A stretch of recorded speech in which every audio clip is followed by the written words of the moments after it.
sembla, ara sí que començarem amb el programa de la jornada. Ya tenim el doctor Manuel Hernández Pedreño conectado también con nosotros. Estaba desde el principio de la inauguración, ahora ha abierto ya la cámara.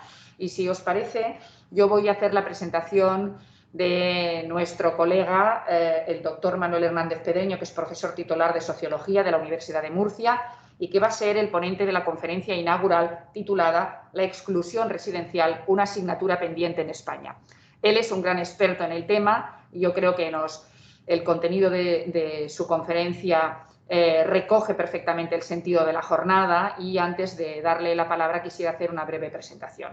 El doctor Manuel Hernández Pedreño es licenciado en Economía y doctor en Sociología por la Universidad de Murcia, profesor titular de la Universidad en el Departamento de Sociología de la Universidad de Murcia. Es autor de numerosísimas publicaciones sobre temas relacionados con la desigualdad, con la exclusión y con las políticas sociales. Tiene 20 libros, tiene 51 capítulos de libros, 25 artículos, muchísimas tesis dirigidas y entre sus investigaciones destacan aquellas en las que se analiza la exclusión social en la región de Murcia, el riesgo social de colectivos en desventaja social. Concretamente, él pone el foco en colectivos como los inmigrantes, infancia, jóvenes, personas sin hogar o personas con discapacidad y también trabaja sobre la desigualdad autonómica. Ha participado en 2 proyectos internacionales, el European Network on Indicators of Social Quality, promovido por la Comisión Europea, y también en otros promovidos por el programa Erasmus en la Comisión Europea 2016-2019.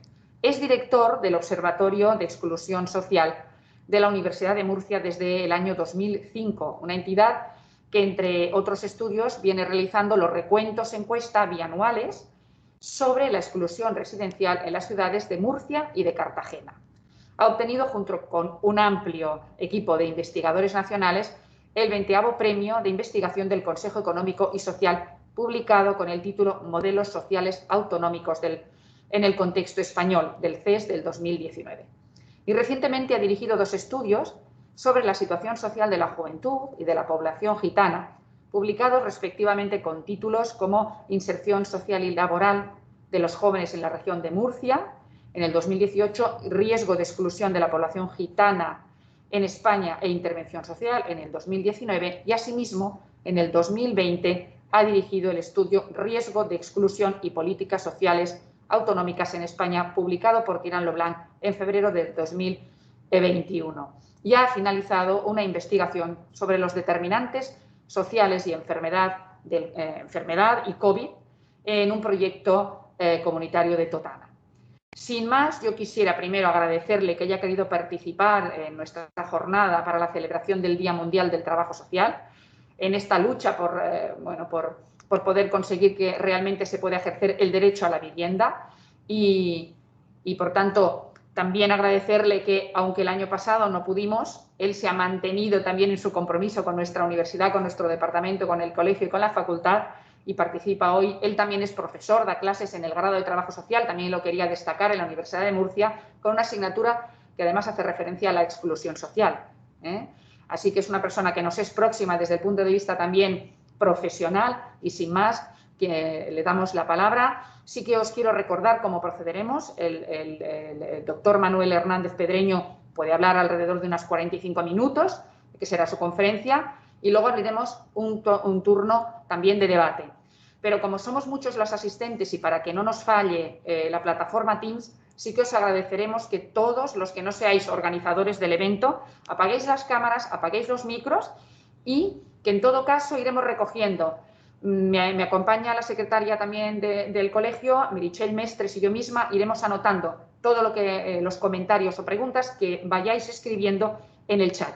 Al final de la intervención del doctor Manuel Hernández, haremos llegar vuestros comentarios y vuestras preguntas. Entended que algunas seguramente coincidirán en la temática, por tanto intentaremos resumir y recoger también todo lo que pongáis en el chat. Pues sin más, muchas gracias, Manuel. Cuando quieras, tienes la palabra. Pues muchas gracias, María Victoria. Creo que ya estoy compartiendo pantalla, ¿no? Sí, perfectamente, perfectamente. Muy bien, pues muchas gracias en primer lugar a ti, a María Victoria, por la cálida presentación y felicitar a todos los que estáis organizando el evento, por el tesón de empeñaros en que tenemos jornada y la tenemos, y superando todas las dificultades. Y, por tanto, a todos los que han participado, la Facultad de Ciencias Jurídicas, el Departamento de Antropología, ¿y qué más era? Filosofía y Trabajo Social, a la coordinadora del grado y, por supuesto, al Colegio de Trabajadores Sociales, a la Delegación de Tarragona. Y creo que con este cartel de los que habéis organizado la jornada, más todos los que participan en la mesa redonda y en la conferencia de clausura, pues creo que podemos dar un enfoque pues muy acertado de cómo está la situación y el título que tenemos, ¿no? Sobre el acceso a la vivienda, las dificultades. Creo que en la presentación ya habéis hecho la mayoría pues una buena aproximación a dónde estamos, ¿no? Creo que hablamos el mismo lenguaje, que tenemos las mismas inquietudes y me gustaría pues poder colaborar y arrojar un poco de luz y visibilizar pues este fenómeno y contar la experiencia que desde Murcia tenemos, que me consta que suele ser muy enriquecedor, pues ver cómo hacen otros compañeros y, como ha dicho María Victoria, es cierto que para mí la Facultad de Trabajo Social de Murcia es como mi otra casa. Mi departamento está en la Facultad de Economía porque el grado de Sociología está aquí, pero es verdad que ya llevo muchos años dando clases. Bueno, pues estos son los contenidos que voy a tratar. Voy a intentar ajustarme a esos 40 minutos que se me han asignado. Y bueno, sobre todo habéis utilizado en la presentación el término visibilizar y me gustaría, por si, como tenemos bastantes alumnos, ¿no? Y no podemos evitar quitarnos la careta de profesor y de didácticos, pues por supuesto quiero que mi presentación sea para los profesionales, pero también tiene el guiño muy teórico y conceptual y didáctico que va enfocado hacia los alumnos, porque sobre todo en Murcia, en nuestros recuentos que hemos hecho, hemos contado con ellos siempre. Bueno, evidentemente os quiero poner unas cuantas imágenes antes de empezar a hablar del concepto teórico y de los resultados. Y creo que las imágenes no serán, algunas de estas son de Murcia, de los estudios que hemos hecho entre Murcia o Cartagena, es decir, no son ficticias y realmente reflejan algo que, bueno, ya estaba inserto en nuestra sociedad, el sinhogarismo, pero es verdad que con la crisis financiera aumentó muchísimo. Con la crisis financiera y los déficits legislativos que teníamos en cuanto al tema hipotecario, ¿no? Bueno, aparte de estar en la calle, también en Murcia estos son asentamientos, la otra cara de la exclusión residencial, que es la infravivienda, asentamientos en la zona, es decir, espacios donde trabajarán o irán a visitar los trabajadores sociales, como hicimos nosotros a la hora de hacer los recuentos o de ver las condiciones que tienen. Bueno, también me gustaría hacer un matiz en cuanto a cómo la sociedad, estas fotos son de Valladolid, la de la derecha, y la de la izquierda, pues una de ellas es reciente, pero la de arriba es antigua. Antigua en cuanto a que ya cuesta trabajo encontrar este tipo de mobiliario urbano en las ciudades porque la tendencia de nuestra sociedad, desgraciadamente, es a bancos parecidos al de la derecha, de una parada de autobús, que casi creo que todos reconocemos y que evidentemente impide que pases la noche ahí, ¿no? Bueno, el señor de la izquierda del Banco Verde es una foto de Murcia y es lo que denominamos carrilero, que es la persona que se va moviendo de pueblo en pueblo, buscando o pidiendo, sobre todo en municipios donde no le conocen, porque detrás de esta persona hay una trayectoria vital, humana, y tenemos muchas historias muy bonitas y muy desagradables al final de algunas personas, ¿no? Bueno, ¿y qué hacemos ante esas situaciones? ¿Cuál es la intervención inmediata, urgente que tenemos? Pues la de que tenemos aquí es un comedor de Murcia, de la ciudad, de una entidad privada, aunque financiado con fondos públicos. Fijaros las colas son 3 colas al día, el comedor está a la izquierda y abajo tenemos un centro de día de Murcia también de bajo rendimiento. Creo que a los trabajadores sociales os suenan estas colas, también me consta que tenéis comedores y que tenéis residencias en Tarragona, ¿no? Bueno, ¿y por qué se ha llegado ahí?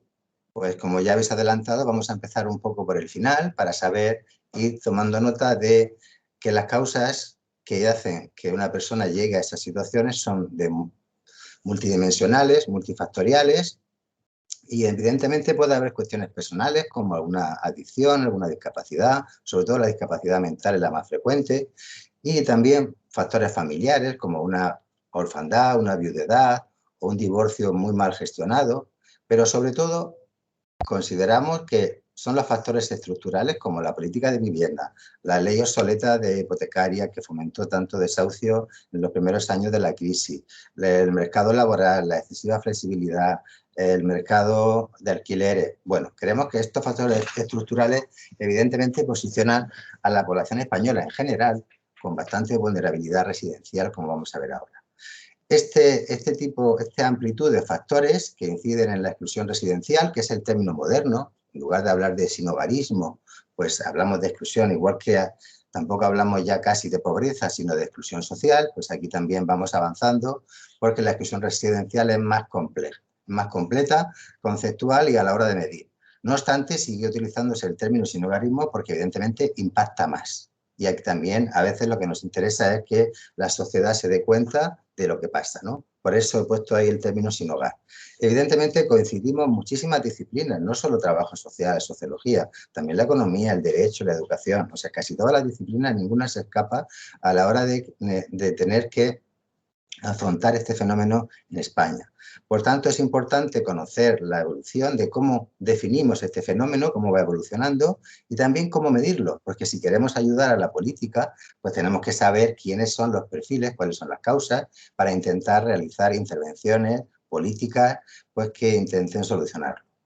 Evidentemente, me alegra mucho que en la mesa redonda tengáis un representante de la plataforma de afectados por la hipoteca porque ha tenido un papel fundamental en España, sobre todo en la reducción de la vivienda insegura. Sobre todo porque es una vergüenza que en nuestro país tuviera que ser la Unión Europea la que nos dijera que tenemos unas condiciones abusivas en nuestra ley hipotecaria, que se favorece a los bancos, y lo que hemos tardado en tener una ley hipotecaria, digamos, más social, ¿no? Donde por lo menos, pues algo que afecta a los recuentos es que el impago ya no son 5 meses, sino que pues aumenta a 12 meses. Bueno, vamos a empezar. Ya hemos visto la introducción, pues un poco destacar ese interés interdisciplinar, que está claro, ¿no? Porque además nos complementamos muy bien. Necesitamos, a veces los sociólogos no utilizamos el lenguaje jurídico, tampoco el de la intervención, y creo que está muy bien que trabajemos juntos. Y de hecho así es en el observatorio, que nació como una iniciativa precisamente del tercer sector, que nos pidió que investigáramos juntos, lo hicimos y se apuntó, pues, profesionales investigadores de diversas facultades. Bueno, está claro que sabemos todos que el artículo 47 de nuestra Constitución dice que todo ciudadano español tiene derecho a una vivienda digna y, por tanto, esto sería un pilar del estado de bienestar. Sería porque sabemos que no lo es, en absoluto. Todo lo contrario, hasta hace muy poco parece que era, es decir, no tenemos vivienda social, no tenemos una ley hipotecaria que daba mucha más protección al banco que al ciudadano y además, desde la sociología, advertimos de los riesgos sociales de carecer de una vivienda, porque para nosotros la vivienda tiene muchísimas funciones. Para empezar, es el espacio de socialización, donde nos reunimos con familia, amigos, etcétera, donde desarrollamos nuestros roles, donde inculcamos los valores de nuestra cultura a la descendencia y la cogemos de la ascendencia. Además, es una unidad económica. La familia, el hogar y, por supuesto, ha quedado demostrado que puede ser un lugar de trabajo y de estudio, sobre todo ahora con el tema digital. Bueno, evidentemente, nuestra Constitución reconoce ese interés de la vivienda, pero es la política española, no la de otros países, que sería otro tema, pues la que no reconoce ni valora esa situación o esa necesidad y deja que el mercado pues esté a veces en el que dirija las situaciones residenciales. Bueno, a principios de los 90, ya en Europa se empiezan a crear instituciones que empiezan a defender estos intereses y a darse cuenta de que cada vez son mayores los riesgos residenciales. Y ahí te he puesto algunos eventos importantes de que se van creando instituciones y en concreto el Observatorio Europeo de Personas sin Hogar y, muy importante, la primera clasificación de los tipos de exclusión residencial, la clasificación ETOS que vamos a ver ahora. También en España, un poco más tarde, en 2005, se empiezan a hacer estudios a nivel nacional, a través del INE, que vamos a ver ahora algunos resultados, y en Madrid, de la mano de Pedro Cabrera, pues empiezan los recuentos de personas sin techo solamente, ¿no? Con las famosas noches S que veremos ahora. Por otro lado, la encuesta FOESA también incorpora en su batería de indicadores algunos de vivienda y nos permite aproximarnos a la vivienda insegura y vivienda inadecuada, como vamos a ver. Bueno, uno de los primeros conceptos que tenemos a la hora de acercarnos a la exclusión residencial en España es el que proporciona Luis Cortés, que es famoso, bueno, ya está jubilado, es de la Universidad Complutense, está en Madrid, y es el que ha hecho bastantes estudios, los hizo en su día en Cañada Real, con los asentamientos. Bien, él propone un tipo de valoración o de medición de la exclusión residencial a partir de los requisitos que se debe tener para, y los diferencia entre posibilidades de acceso, es decir, si tengo recursos suficientes para comprar una vivienda o alquilarla, si esa vivienda es adecuada a mis condiciones, si es habitable, si tiene los estándares residenciales, y aquí es importante hablar, Luis Cortés introduce el término de construcción social, es decir, la inclusión residencial, el tener una vivienda adecuada, es una construcción social. Yo puedo decir según qué países, según qué regiones, pues por ejemplo, la región de Murcia, en las cuentas de condiciones de vida, siempre pitamos como muy mal en las condiciones de la vivienda a nivel climático, ¿no? Porque no tenemos calefacción ni aire acondicionado. Bueno, realmente en nuestras casas es que no hace frío en Murcia. Es decir, que es una construcción social en cuanto a que los requisitos deben adaptarse al contexto en el que se están. Me refiero sobre todo a los de inhabitabilidad, pero también están luego los problemas de inestabilidad, es decir, cuando no puedo mantener, y ahí viene el tema de la ley de arrendamientos y la ley del arriendo y de lo que favoreció los desahucios y la aparición de la plataforma de afectados por la hipoteca, que, pues si no lo sabéis, pues se llevó el premio en 2013 europeo al Amigo Solidario y dado por primera vez a una institución, ¿no? Por el papel que estuvo haciendo en España con estos temas, ¿no? Bueno, volvemos a FEANSA, que es la federación muy preocupada por el tema del sinhogarismo homeless, nos sirve para sin techo y sin hogar, al traducir, ¿no? Y basándonos en la definición de Dagana Abramov, una señora que fue la coordinadora en 2005 del Observatorio Europeo, pues se obtiene finalmente una definición a partir de FEANSA, donde una persona sin hogar es aquella que carece y o no tiene acceso a una vivienda digna, estable y adecuada a su situación. Es decir, se parece bastante a los indicadores que ha utilizado nuestro compañero Luis Cortés, ¿no? Bueno, lo más importante de FEANSA es que en 2005 establece una categoría de tipologías de exclusión residencial y ahí incluye, aquí las tenemos, las 4 grandes categorías, que creo que ya están bastante extendidas, no sé hasta qué punto en vuestro caso las conocéis todas y las usáis, ¿no? Pero en Murcia, por ejemplo, debido a los recuentos que hacemos, pues ya son bastante usuales, ¿no? Y en la Facultad de Trabajo Social también. Pues sobre todo estas categorías, las 2 primeras serían lo que podemos hablar de personas sin hogar, que son las personas sin techo, que sin techo literalmente pues son las que viven a la intemperie, en un espacio público, las fotos que hemos visto al principio. Luego estarían las personas sin vivienda, que son las que están en los recursos de alojamiento. Generalmente son de entidades privadas, aunque en algunos casos los albergues son de propiedad municipal o local, ¿no? La tercera categoría sería la de vivienda insegura, es decir, también hacía referencia Luis Cortés antes, y es cuando pues, estoy amenazado de desahucio, no tengo contrato, y, es decir, o no tengo la propiedad del suelo, ¿no? Algo muy usual en Cartagena, que hay un conflicto que además genera, porque en Cartagena, por ejemplo, tenemos un conjunto de un barrio donde la mayoría de viviendas son de la comunidad autónoma de la región de Murcia, el suelo, las viviendas las construyó Cartagena, son sociales, y ahora se supone que han pasado a los residentes, pero como el suelo no es suyo, ¿qué pasa? Pues que algunas están deterioradas, porque no se han podido rehabilitar, porque no tienen la propiedad, pero a su vez están en vivienda insegura porque el suelo no es suyo.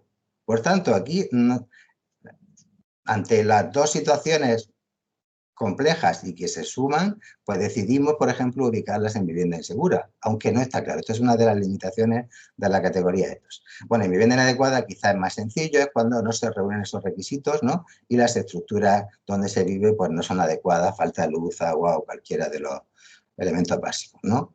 Bueno, vamos a ver los marcos teóricos, ¿no?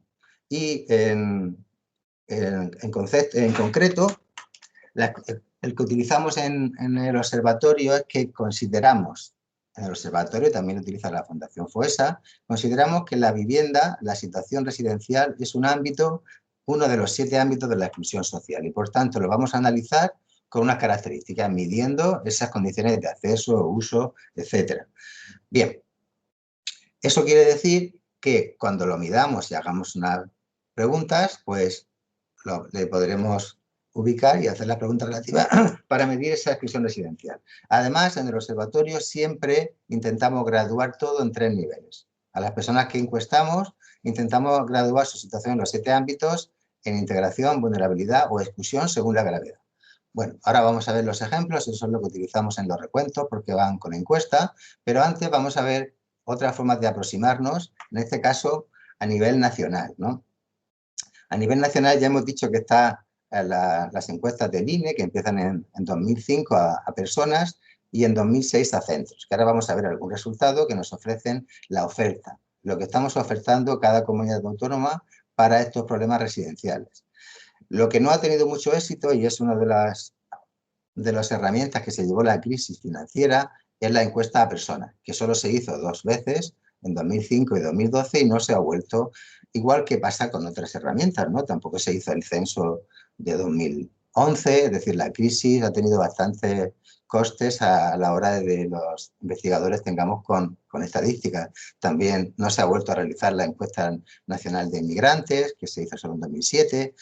Bueno, son las limitaciones estadísticas. Por otro lado, es verdad que se empieza también, lo hemos dicho antes, Pedro Cabrera empieza en Madrid con los recuentos de personas sin techo y lo hace en 2006, muy pronto. Se le llama Noche S por las noches street, de calle, donde, bueno, ahí se hacen con un gran número de voluntariado, empieza Madrid, después sigue Barcelona, lo vamos a ver ahora.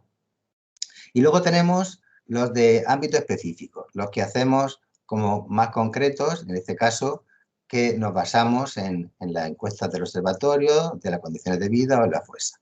Bueno, tenemos también ejemplos donde en Zaragoza, por ejemplo, se aproximan a la exclusión residencial a través de fuentes secundarias. Todas las estadísticas que tienen públicas, tanto de los centros de servicios sociales, de las ONG, de sus rentas que abonan, pues vamos a ver el ejemplo ahora, y se aproximan a la exclusión residencial. Y por supuesto, tenemos las técnicas cualitativas, que en Murcia las hemos empleado todas con la idea, en el primer estudio tenemos tanta gana de conocer el fenómeno que en 2014 practicamos la observación participante, la historia de vida, etc.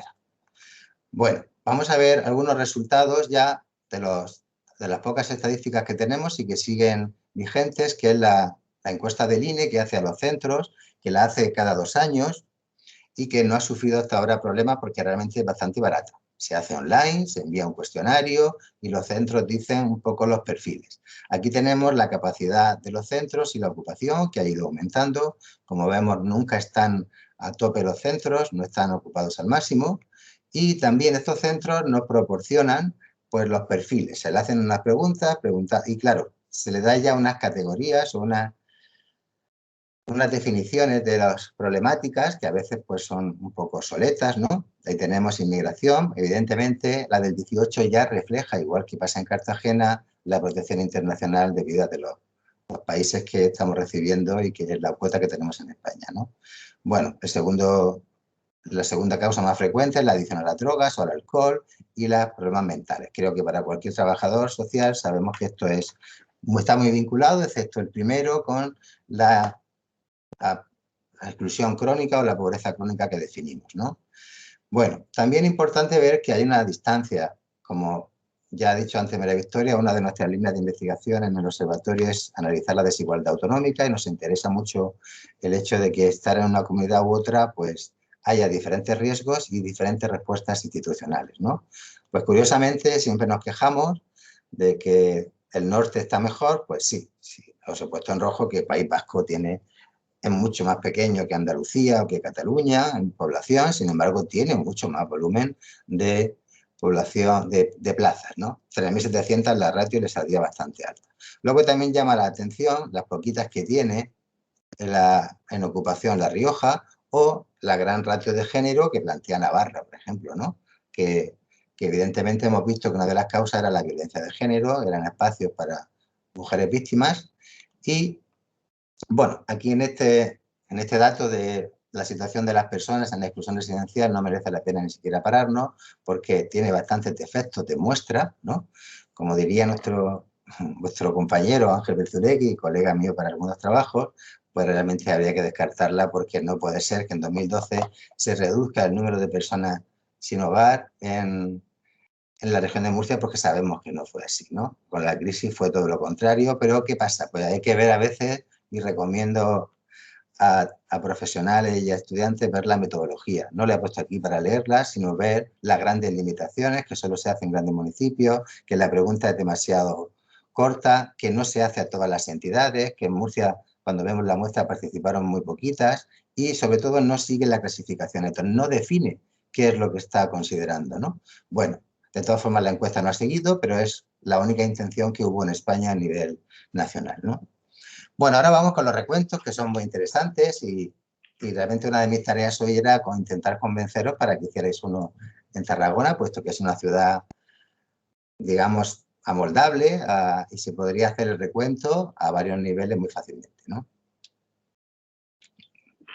Bueno, evidentemente se empieza con los llamados recuentos, la noche S, que se empieza en Madrid, de la mano de Pedro Cabrera, con el ayuntamiento y con un gran despliegue de voluntariado, porque sobre todo se busca un impacto mediático, es decir, que la sociedad se entere y que se note una colaboración entre universidad, ayuntamiento y el voluntariado al respecto, ¿no? Esas noches S empiezan simplemente con un recuento, ni siquiera se pregunta ni se molesta a la persona, se la observa, se le pone el sexo y el cuestionario es muy sencillo, pero evidentemente en los años siguientes pues va aumentando la necesidad de tener más información y recopilar información. Y en Madrid, que evidentemente pues ahí vemos la cantidad, 650 personas sin techo en calle y 2.159 en vivienda, en centros o pisos de acogida. Bueno, esa segunda fase de pisos de acogida o residencias se va haciendo progresivamente más adelante porque evidentemente supone mayor despliegue de voluntariado y mayor coste. Bueno, Barcelona se suma también muy pronto, en 2008, y es realmente la única que lo ha hecho en 2019, porque las demás lo hacemos bianualmente, más o menos, ¿no? Y tocaba el 20 que no lo hemos hecho ninguna, ¿no? Bueno, Zaragoza, destacar que lo ha hecho, a partir de ahora lo hace con fuentes secundarias, no hace recuento, lo paró ahí también. Realmente lleva bastante trabajo hacer el recuento si no se dan las condiciones y hay un buen equipo, una colaboración entre entidades, ayuntamientos, etcétera, ¿no? En Sevilla también lo van haciendo. País Vasco, digamos que en Murcia hemos seguido el cuestionario de País Vasco, que desde el principio incorpora una encuesta, y hemos ido un poco más allá que País Vasco, que lo hacen las 3 provincias, lo hace diferenciado, separado en las 3 capitales, y que hace encuesta. Nosotros tomamos en Murcia esa encuesta, pero fuimos más ambiciosos. Murcia se dio la oportunidad y fuimos también a la vivienda insegura e inadecuada, que ahora veremos cómo las abordábamos, ¿no? Por último, tenemos Valencia, como de los que se han incorporado más recientemente, y también Cartagena, que también seguimos la misma metodología que, bueno, me gustaría decir que en los estudios de Murcia y Cartagena, de ahí se han derivado 3 tesis doctorales, que no es poco. Una de ellas vinculada con la medición, estrictamente, que fue de Murcia, otra con la evolución y las políticas, y en Cartagena también por la singularidad de Cartagena y la visión de los profesionales.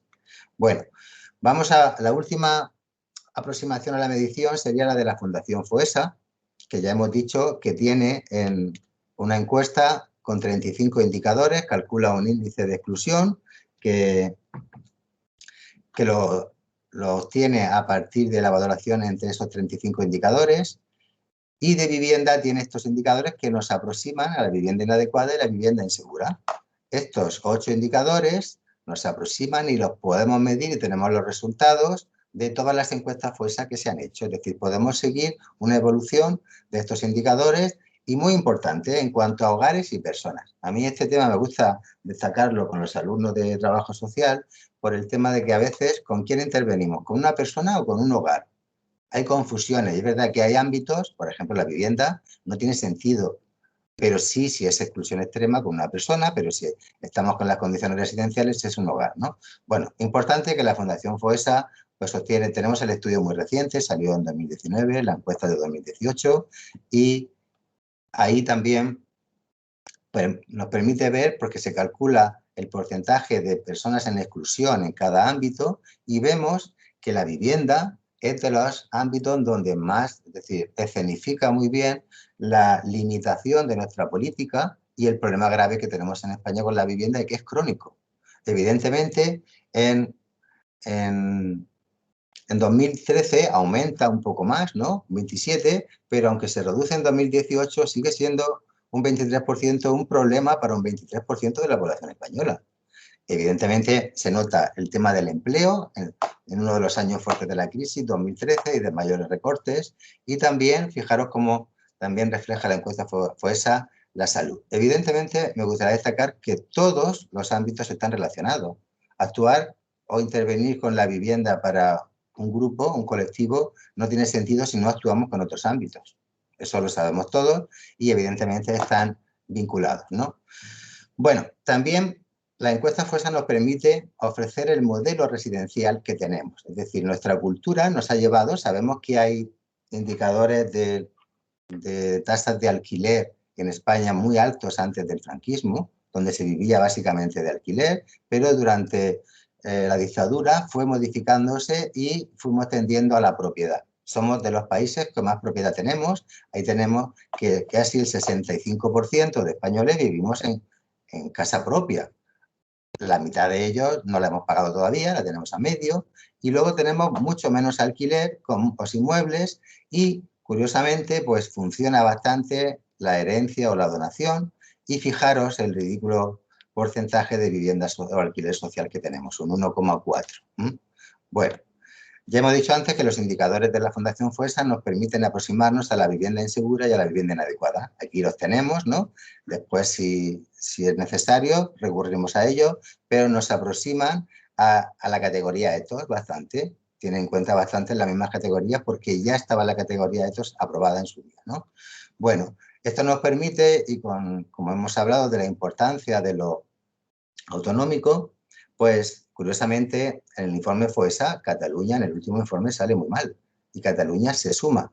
Aquí en vivienda está la que tiene peor condición en cuanto a la vivienda inadecuada. Eso habrá que analizarlo y habrá que verlo. Sale de la encuesta, pero también sale con tasas de pobreza, de exclusión, perdón, más altas y se suma al sur. Cataluña se suma en el informe de 2018 al eje sur y se convierte en un eje mediterráneo sur como mayores autonomías de riesgo de exclusión. Bueno, ahora me gustaría comentar por encima que tampoco es tan difícil conseguir tener una aproximación si tenemos un equipo de técnicos que más o menos tiene acceso a las fuentes de cada comunidad autónoma o las fuentes locales. Esto es lo que hacen en Zaragoza y lo han hecho un año y vienen publicando más años. Y aquí tenemos cómo se pueden acceder, cómo se puede tener información sobre esas 4 condiciones de integración residencial a través de datos estadísticos que tiene la propia comunidad o el ayuntamiento. Bueno, lo dejo ahí, si interesa después lo vemos y vámonos a centrarnos ya en los estudios de Murcia y nuestras peculiaridades. En primer lugar, ya he dicho antes que teníamos un interés en el primer estudio sobre conocer mucho más la exclusión residencial. Y para eso hicimos historias de vida. Nos costó muchísimo hacer esas historias de vida porque la persona se nos iba, no venía, tenía enfermedad mental y lo que nos contaban no era muy coherente, ¿no? O pues se movía a otro centro o a otro municipio, ¿no? Es decir, que el recuento de encuesta estuvo apoyado por historias de vida y por observación participante. Bien, y todo esto lo traigo a colación porque aquí tenemos la portada del primer estudio, son fotos que utilizamos en nuestro trabajo de campo, de la observación participante, donde generalmente los estudios de recuento de personas sin hogar se hacen con una noche de referencia. Siempre se dice la noche S es esta, ¿no? Nosotros rompimos un poco eso, aunque es verdad que había una noche de referencia, pero no salimos solamente un día a la calle, porque evidentemente una persona que está en un centro y vive ahí de forma estable, no se va a ir y por tanto el despliegue no teníamos tantos medios, pero sí tuvimos la colaboración y fui atrevido yo ese año porque tuve conmigo a 52 estudiantes de tercero y cuarto de trabajo social haciendo prácticas extracurriculares, tuvieron que hacer tareas equivalentes a 150 horas, ¿no? Que eso les suponía créditos y colaboraron en todo, en la observación participante, en las historias de vida y el trabajo de campo. Bueno, como anécdota decir que un 10% reconoció que no quería volver a estos sitios y que prefería un trabajo de despacho y que no querían entrevistar y abandonó las prácticas después del trabajo de campo inicial. Evidentemente fue un impacto duro ir a los asentamientos, ahí debajo de los puentes de la autovía, y algunos decían, es que huelen mal. Bueno, es que esa es la realidad que tenemos, ¿no? Bueno, nuestro cuestionario, como hemos dicho, se parece bastante al de País Vasco y adaptado a nuestra situación. Aquí lo tenemos, no se ve muy bien, pero sí identificar que sigue las 7 dimensiones de la exclusión social con las que funcionamos nosotros, a las que añadimos una valoración de los servicios de apoyo que recibían de las entidades. Bueno, me voy a centrar más en el de Cartagena, que es el más reciente, y de nuevo aquí insistir en esta primera diapositiva, en el amplio equipo tanto de investigadores como de entidades colaboradoras.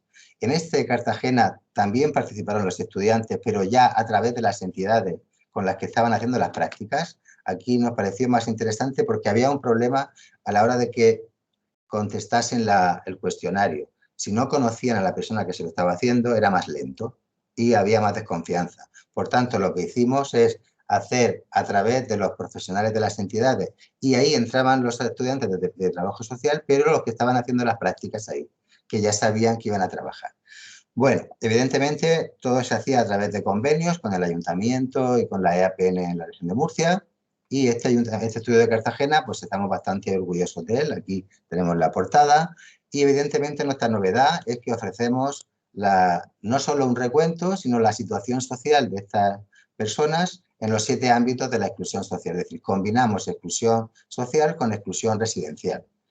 Bien, la metodología ya la hemos visto un poco antes, solamente hacer hincapié en que nosotros nos acercamos a la vivienda inadecuada e insegura y a los sin techo a través de otras zonas de campo diferentes. Es decir, las personas sin techo no son solamente las que hemos localizado en la calle la noche ese, sino que hemos estado durante 3 días visitando los comedores y haciendo entrevistas a las personas que están en los comedores.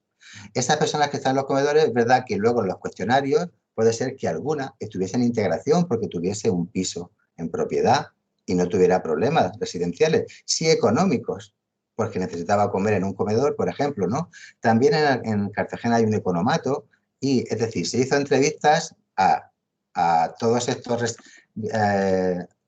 usuarios de los comedores públicos y también del economato. Y, por supuesto, la colaboración de la plataforma de afectados por la hipoteca también para captar vivienda insegura. Bueno, eso nos permite tener 3 tipos de resultados, conocer el perfil y en este caso ya cómo ha evolucionado porque tenemos 2 años y también la situación social en los 7 ámbitos y luego las causas. ¿Las causas son las mismas? Pues bien, es interesante, ahora veremos que en 2018 ya sale como resultado en Murcia, que en Cartagena, perdón, pues la afluencia de la protección internacional como nueva realidad que cambia el perfil importante, ¿no? Bueno, intentamos responder a quién tiene mayores problemas, si son hombres, mujeres, españoles, extranjeros, en qué ámbitos están los problemas para poder intervenir y cómo se valora la ayuda recibida desde el tercer sector y los ayuntamientos, ¿no?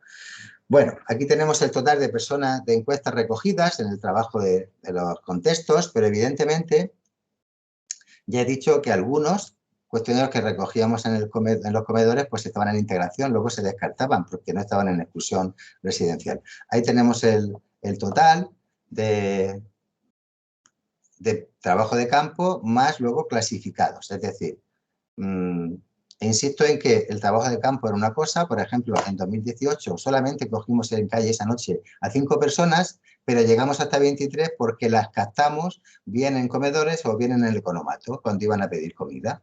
Entonces, la noche ese, ¿qué pasa? Que cuando se la hacíamos ya habían respondido el cuestionario y porque teníamos un código de identificación y aparte la persona te lo decía que ya lo había rellenado anteriormente, ¿no? Curiosamente es cierto que nosotros empezamos a trabajar con las entidades y el ayuntamiento, si la noche de referencia es en noviembre, empezamos como 3 meses antes a trabajar con ellos.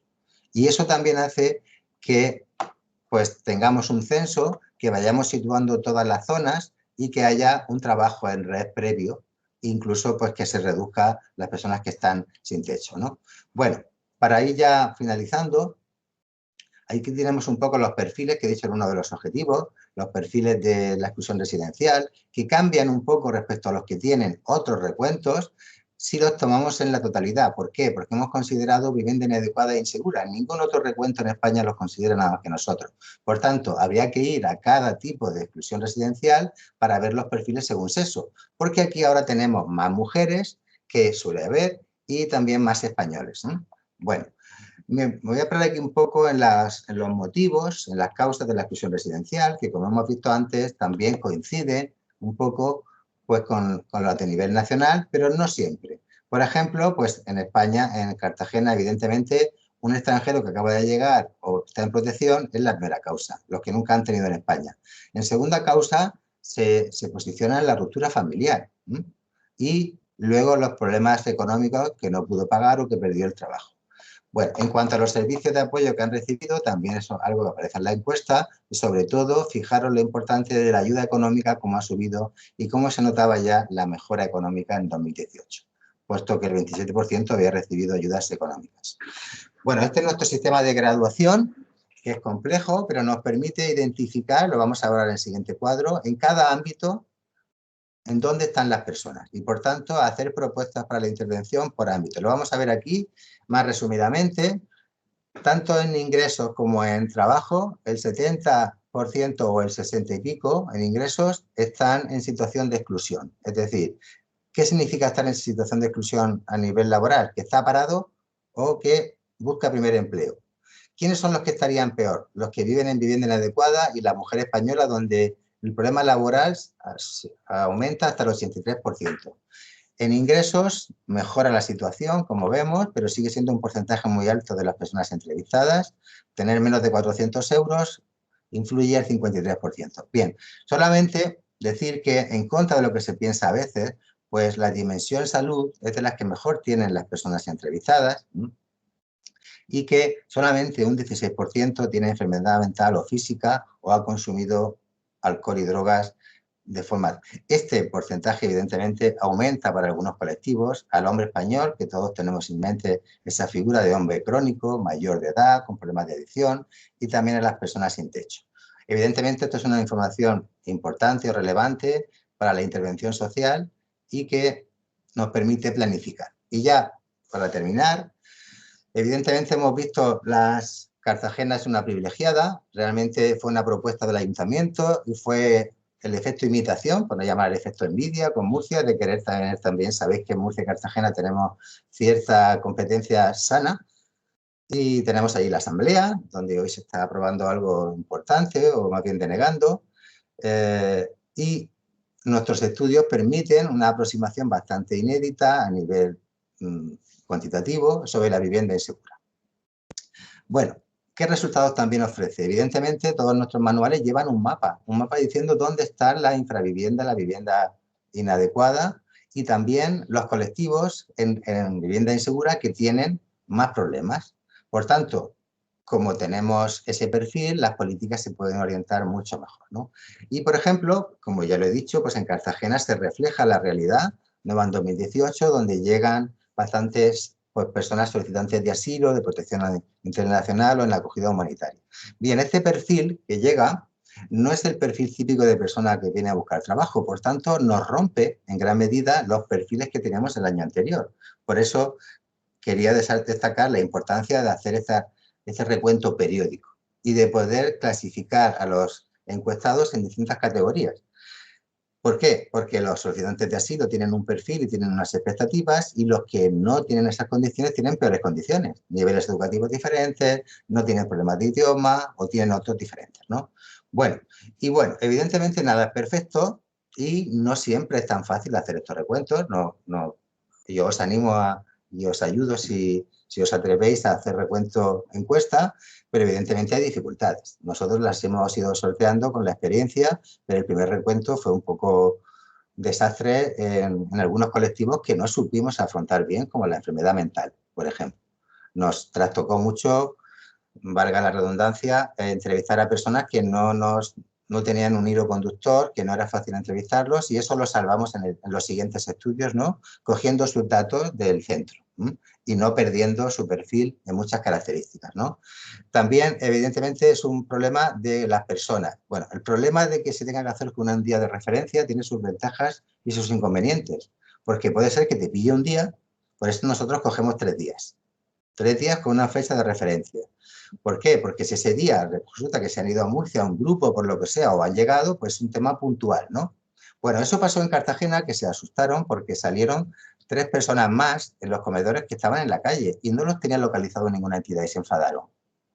Se enfadaron porque decían, no puede ser, nosotros las conocemos a todas. Pues fijaros hasta qué punto nuestra metodología tuvo ahí éxito en cuanto a que se localizaron 3 que no estaban, ¿no? Luego hay otro problema a la hora de medir, y es que una persona que está unos días en calle, otros días en un piso, otros días se va a una infravivienda, ¿dónde la colocamos? O sea, hay un problema porque alguna de ellas sabemos que estuvo esa noche en la calle, pero habitualmente no estaba en la calle, es que se había peleado con su familia y se había ido de la infravivienda. Por tanto, la estamos colocando en un espacio residencial que no es el suyo, ¿no? Bueno, nos quedan bastantes retos y ya voy terminando. Evidentemente, debería haber un vuelco total en España sobre la consideración de la vivienda. Vuestro lema del Congreso es ese, ¿no? Y creo que herramientas, instrumentos y mediciones como esta nos ayudan a reivindicar, ¿no? Pues cómo está la situación y lo mal que lo tenemos, ¿no? Y que el riesgo lo tenemos todos, que la mayoría de personas que entrevistamos hace un año estaban normalizadas, como se suele decir, ¿no? Bueno, evidentemente, cuando contrastamos estos resultados con las entidades, yo os he dicho que se enfadaron porque 2 personas no están localizadas, pero al mismo tiempo ellas se redistribuyen, aparece un asentamiento nuevo y les sirve también para ponerse al día. Esto en Cartagena está funcionando muy bien por el tamaño que tiene el municipio y se ha creado ya una entidad mixta y un grupo de personas sin hogar con el ayuntamiento y con las entidades y están cerca de generar el censo. En Murcia es más difícil. En Murcia se consideró que los datos no habían cambiado mucho y que era mejor hacerlo cada 4 años. En Cartagena, como han cambiado, tocaba el año pasado que no se pudo hacer, ¿no? Y bueno, evidentemente, muy interesante ver qué ha pasado con la pandemia, ¿no? Que sería el próximo año, el año 2020 no ha habido, este año se supone que tocará y se podrá reflejar si la pandemia ha afectado a qué grupos y a qué colectivos y en qué nivel, ¿no? Bueno, espero haberme ajustado el tiempo y lo dejamos aquí. Gracias. Pues perfectamente, Manuel, porque iba ahora a decirte, tenemos que ir terminando. Sé que hemos empezado un poquito más tarde tu conferencia porque también hemos dado 10 minutos de margen en la inauguración. Bueno, primero agradecerte por la claridad en las explicaciones y sobre todo porque yo creo que tu conferencia, bueno, nos conmueve y además nos hace, yo creo, pensar y reflexionar sobre la situación a la que nos afrontamos.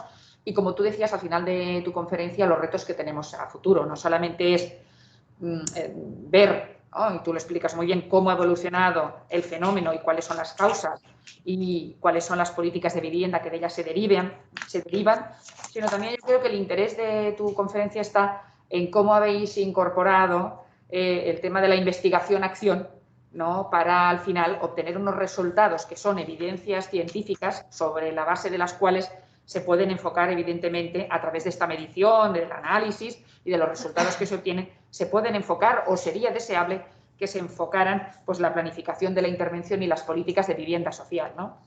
Por tanto, yo un poco, para ir animando un poquito el debate, lo primero que me interesaría es esto, ¿no? ¿Cómo esta herramienta tan potente que vosotros habéis ido generando desde tu experiencia, con el observatorio también,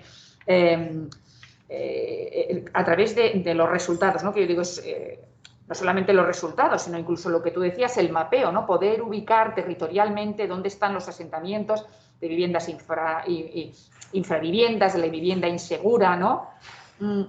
Si esto realmente ha tenido luego un impacto, ¿no? Porque las investigaciones, en realidad, si queremos que sean transformadoras, queremos que tengan un impacto. ¿Han tenido un impacto a lo largo del tiempo estos resultados que vosotros habéis hecho, como has explicado, esta devolución a las propias administraciones que han participado, porque sin ellos sería muy difícil tirar adelante el recuento, el mapeo, a las propias entidades, a los organismos no gubernamentales, a la plataforma de afectados de la hipoteca, que estoy convencida que hay una participación también luego a la hora de compartir estos resultados, pero sobre todo es esto, ¿no? ¿Qué impacto vosotros habéis podido ver a lo largo del tiempo que pueda haber tenido en la planificación, sobre todo de lo que serían las políticas de vivienda, ¿no? en el entorno que vosotros conocéis? Que otra cosa que creo que es interesante es esta desigualdad territorial o autonómica que a través de los datos que has compartido con nosotros se hace más que evidente, ¿no? Bueno,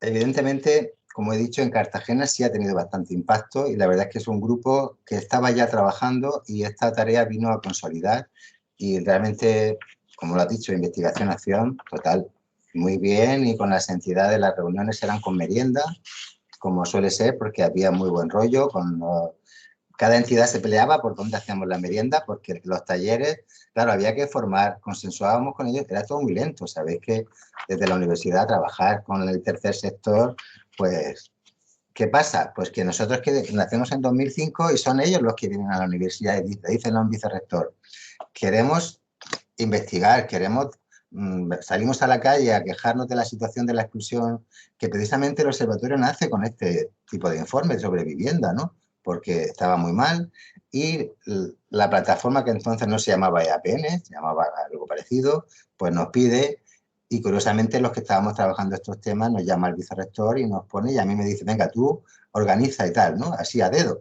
Y claro, como no había sueldo, pues no hubo pelea. Y de hecho sigue habiendo, no tiene ninguna ventaja ser director ni académica ni nada, ¿eh? Es un compromiso y que evidentemente soy el más antiguo, han ido cambiando el equipo, han ido cambiando los representantes del tercer sector, no las entidades que son las mismas, pero sí las personas, porque los que estáis ahí sabéis al final que son personas.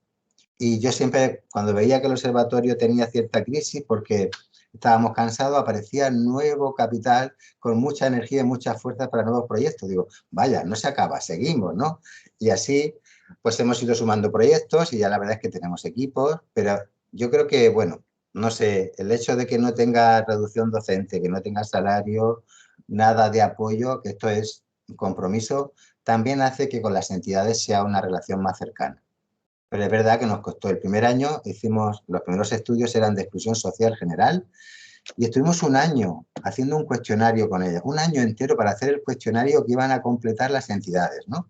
Evidentemente, sabemos que de ahí vino la unión, el conocernos, el olernos, el reunirnos periódicamente y sabemos que esa es la forma, aunque a veces los ritmos, y había compañeros de la universidad que pues querían ir a la manifestación y consideraban que el observatorio debía ir como observatorio, otros miembros del tercer sector que querían investigar y querían que la pregunta que ellos ponían que tenía que estar en el cuestionario, en fin, hasta que cada uno decidió, bueno, decidió no, pusimos claros los roles. Y eso tuvo que haber cierto conflicto un día porque dijimos, no, vamos a ver, vosotros sois tercer sector, nosotros vamos a respetarnos, pero bueno, aquí cada uno sabe que la EAPN también investiga, evidentemente, hace sus estudios.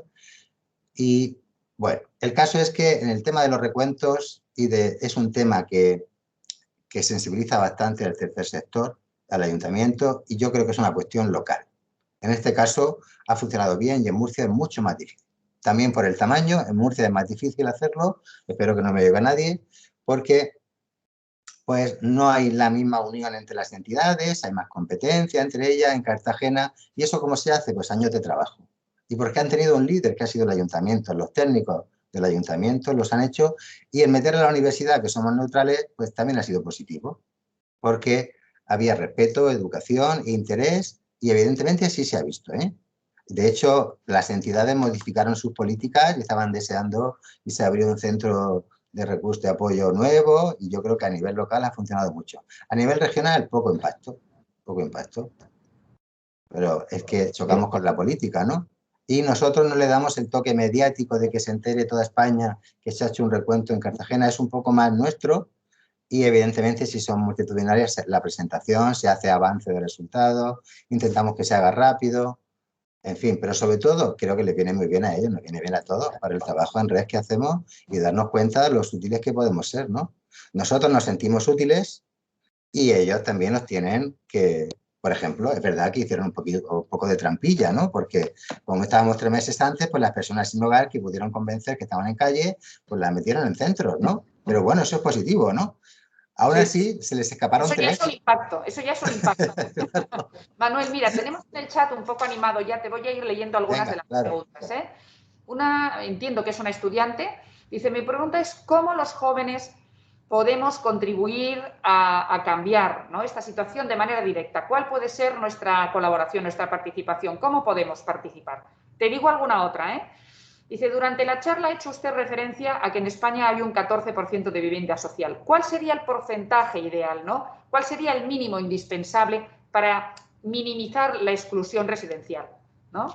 Luego tengo más, pero te voy a ir así dando de 2 en 2 porque si no, por tanto sería esta, ¿cómo podemos contribuir los jóvenes a cambiar o a aportar alguna cosa en esta situación y cómo hacerlo de manera directa? Y este porcentaje de la vivienda social, que es verdad que has puesto tú los datos muy interesantes, ¿cuál sería para ti, ¿no?, según a tu criterio, el porcentaje, ¿no?, de vivienda social necesario para reducir o minimizar la exclusión residencial? Luego te leeré otras, ¿eh? Vale. Pero no he dicho yo que el 14%, todo lo contrario, es un 1,4. 1,4, perdona, sí, lo tenía apuntado, sí, Ah, sí. vale, vale. Pues debe ser un error a lo mejor ahí. Ojalá tuviéramos un No, no, 14%. perdón. No, 1,4, lo he leído yo mal, Claro, perdón. claro, Lo he leído yo mal, sí, yo también lo tenía apuntado, 1,4 y lo he leído yo mal, un 1,4, exacto. hombre, evidentemente, vamos a empezar por esta del alquiler social. Si la Fundación FOESA dice que tenemos un 23% de personas que tienen problemas residenciales, nos da una idea, ¿no?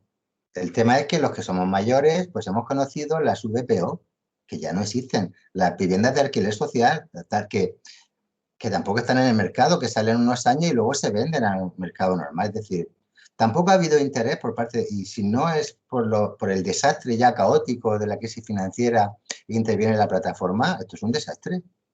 Es que es indecente en España las condiciones. Y cuando se lo cuentas a alguien europeo, bien, también la cultura que nos han... Y creo que lo que más pueden hacer los jóvenes es cambiar el chip. Porque yo, por ejemplo, hasta que no fui funcionario no me compré una casa. No fui al banco a pedir el préstamo. Eso asumiendo que me consideraban de clase inferior por vivir de alquiler. ¿Eso cómo lo cambiamos? Tienen que ser los jóvenes y convencer a sus padres de que no pasa nada por vivir en alquiler, que la vivienda es tu hogar y tu hogar te lo llevas donde quieras y cuando quieras. Y si no hay presión desde los jóvenes, ¿no?, para una vivienda, porque estamos, realmente a mí me dan ganas de llorar a veces porque tengo hijos y veo que el futuro que le estamos dejando sin trabajo, sin vivienda, pero sobre todo sin vivienda donde desarrollarse, hacer una fiesta con amigos, no sé. Y luego veo otros jóvenes que una vez que tienen trabajo y van a comprarse el dúplex de 3 plantas, que no les hace falta. Es decir, tenemos una incultura de lo que es el hogar. Yo creo que estamos muy confundidos. Porque, a ver, para empezar, el mercado, no sé en Tarragona, pero viviendas de estudios, que es lo que necesita una pareja joven o un chico joven, no hay. Tú te vas y tienes ya un dúplex o un dormitorio, un piso de 4 dormitorios que te cuesta ahí en Tarragona, pues supongo que más o menos como en Murcia, ¿no? Pues de 120.000 euros no baja, claro. Y te tienes que meter en eso, tienes que tener pareja, tienes que tener trabajo estable, o subimos más, ¿vale? Pero el tema está en que yo creo que es la política y también la cultura. Vamos a ver, yo creo que la casa debe adaptarse a las necesidades. Luego llega el nido vacío. ¿Y qué hacemos entonces? En Murcia lo vemos. ¿Qué hacemos con las parejas de personas mayores que tienen una casa que no se puede mantener, que es carísima ecológicamente, ¿no? Que tiene unos costes de mantener fría o caliente, que se está cayendo, pero con 4 dormitorios para un día que vienen los hijos a hacer una comida al mes? No tiene sentido. Entonces, tenemos que asumir, y eso lo llevamos tantos años que no es fácil. Pero yo lo sigo preguntando en clase y siguen pensando que sus padres pensarán que son pobres si no se compran la casa. Y claro, hemos tenido, yo recuerdo cuando fuimos al banco, mi mujer y yo, que el banco te decía, no, te doy un 120%, es que es aberrante, que un banco te dé un 120%, y mi hipoteca era de 2004, que no están allá, un 120%. Pues haz lo que quieras, cómprate un coche. Digo, ¿pero qué? yo no quiero más y eso vale, me vas a dar un préstamo más que mi vivienda. Bueno, y luego todo el tema de las daciones en pago, toda la vergüenza española que hemos pasado, ¿no? Tener que recurrir a Europa. Y creo que los jóvenes pueden hacer por ahí en cuanto a generar el tema de la vivienda y ponerla en su sitio y darle la importancia y hacer reivindicación. Y por supuesto, supongo que son jóvenes de trabajo social, aunque no sé si eran los que han preguntado qué papel, Sí, pues yo pueden hacer creo que mucho, sí, ¿no? creo que sí, Manuel. Pueden colaborar y yo creo que también les falta el tema de crear sus propias, o sea, hacen una red, hacen un grupo de WhatsApp, pero luego no hacen un movimiento por estos temas. Es decir, ¿por qué no reclaman claramente y se quejan claramente? Que cojan los referentes de la plataforma afectados por la hipoteca, sin ella no hubieran cambiado las cosas. Porque también los murcianos menos que ninguno, no nos quejamos de nada, ¿eh? Pero en España somos poco reivindicativos, nos conformamos, ¿no? Y luego tenemos esto, por eso he puesto las fotos, porque sigue habiendo personas que dicen, no, eso no hay. En Murcia no hay de eso. En Murcia sí hay, ¿eh? Y en Cartagena también. Bueno, seguimos. Mira, en relación también, yo creo que están contestadas estas dos preguntas, ¿no? Y luego también, claro, había, al hilo de lo que comentábamos ahora, tú te referías a los jóvenes también, había una estudiante también de trabajo social que hacía referencia a esto, ¿no? No acabaremos siendo en un tiempo la juventud, también nos convertiremos en población diana de este tipo de recuentos y de ese tipo de intervención, ¿no? Yo creo que un poco lo has contestado también por este concepto que tenemos de la vivienda. Y hablando también de estudiantes, pues una profesora, Claudia María, que es coorganizadora conmigo del evento, ¿no? Conjuntamente con el colegio, dice, bueno, sí que has hablado que participaron los estudiantes en los recuentos, en esta parte de investigación-acción. Aquellos que se mantuvieron hasta el final, ¿cuál fue la experiencia que se llevaron? ¿No? Desde un punto de vista experiencial, ¿cómo tú crees que lo llevaron, que lo vivieron? Si de esto luego hicisteis, pues de alguna manera una reflexión, ¿no? Porque creo que es interesante la participación de los estudiantes, ¿no? Un poco lo que quiere comentar también Claudia contigo, ¿no? Pues hubo de todo, ¿no? Entonces, anécdotas positivas, pues que algunos de ellos hicieron la tesis sobre esto desde trabajo social, alguno vino a hacer el máster de sociología porque vio que se cambió, porque vio que una crítica que yo hago en general al trabajo social es que no se fomenta a veces la actitud investigadora, de estar a veces muy pendientes de la intervención, de los recursos, pero la actividad investigadora a veces no se incorpora, por lo menos no todo el profesorado aquí en Murcia, porque de pronto llego yo y hablo de metodología y veo que no me siguen, porque creo que no es una cosa de una asignatura de técnica, sino que tiene que estar en todo, ¿no?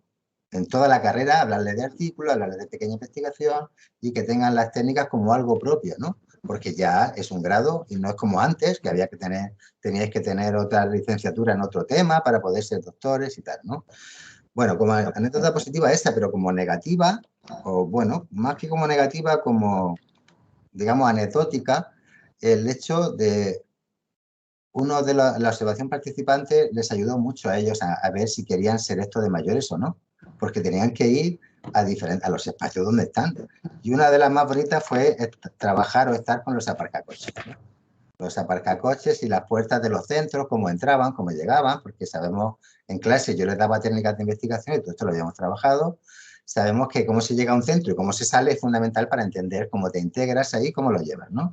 Pues me refiero a un acontecimiento que pasó y cómo lo relataban siempre iban por parejas, observando, ¿no? Para tener, y luego compartíamos lo que había, realmente había un trabajo detrás, estuvimos todo el año súper entretenidos, ¿eh? Con el trabajo de la observación, la historia de vida.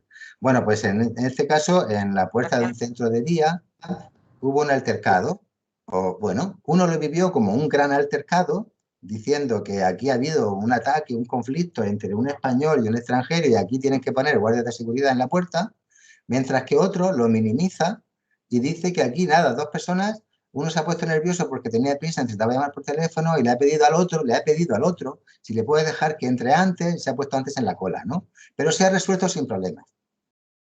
Fijaros, eso para mí refleja, y lo cuento siempre porque refleja cómo lo vemos, ¿no?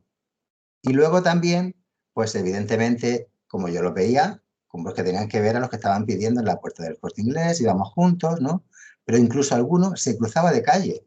Decía, no, es que para mí eso, digo, pero si estás observando, ¿cómo te vas a cruzar de calle? Tienes que, entendemos, y todos lo sabemos, que a veces nos miramos, que nos molesta, ¿no? Que lo quitamos. En fin, creo que sí sirvió al estudiantado en general para mirar con otros ojos este colectivo, ¿no? Y yo les Mira, contaba...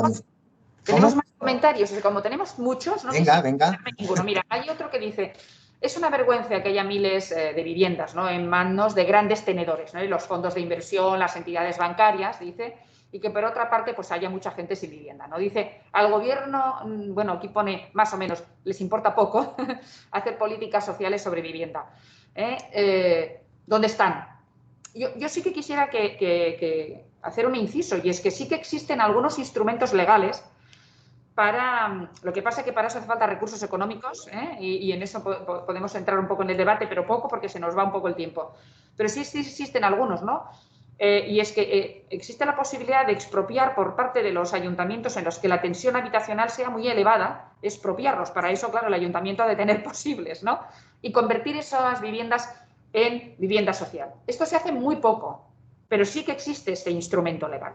Sí que existe, al menos en Cataluña existe, ¿no? No sé tú cómo lo ves. Y luego también dice, todo el impacto que tuvo la investigación vuestra y lo que hacéis desde el observatorio, luego también, ¿qué relación tiene con los servicios sociales también, ¿no?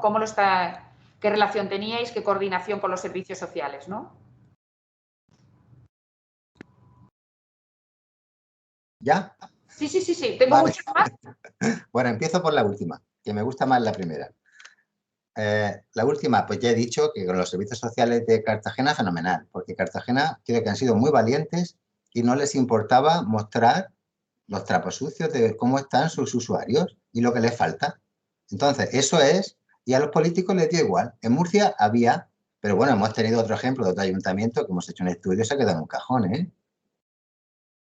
Ahora hemos hecho el de Totana, que espero que no se quede en el cajón con todo el conflicto político que tenemos, ¿no? Porque ha sido muy importante ver la vinculación entre condiciones sociales, ¿no?, y enfermedad COVID, para la prevención. Eso, y tenemos el libro terminado, sale en 15 días y esperemos que se presente, ¿no?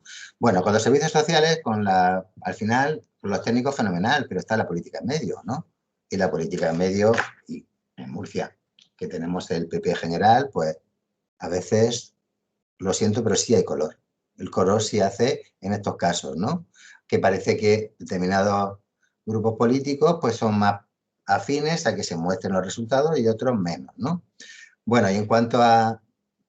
Esto también influye en lo que ha pasado en Baleares y lo que decíais. Por supuesto que hay mecanismos para que las viviendas que están cerradas mucho tiempo salgan al mercado. No se les pueden expropiar y la ley lo ha hecho Baleares, y las que ha cogido han sido las que llevan empresas, no las tienen particulares, sino que, porque claro, hay un mercado oculto. Baleares, yo he estado allí, hicimos un grupo de discusión en La Palma y la verdad es que es un caos residencial. No se puede estudiar. Los estudiantes de las islas no pueden estudiar en la Universidad de La Palma, de Baleares, porque no pueden pagar una vivienda. Se van a Barcelona, que es más barato.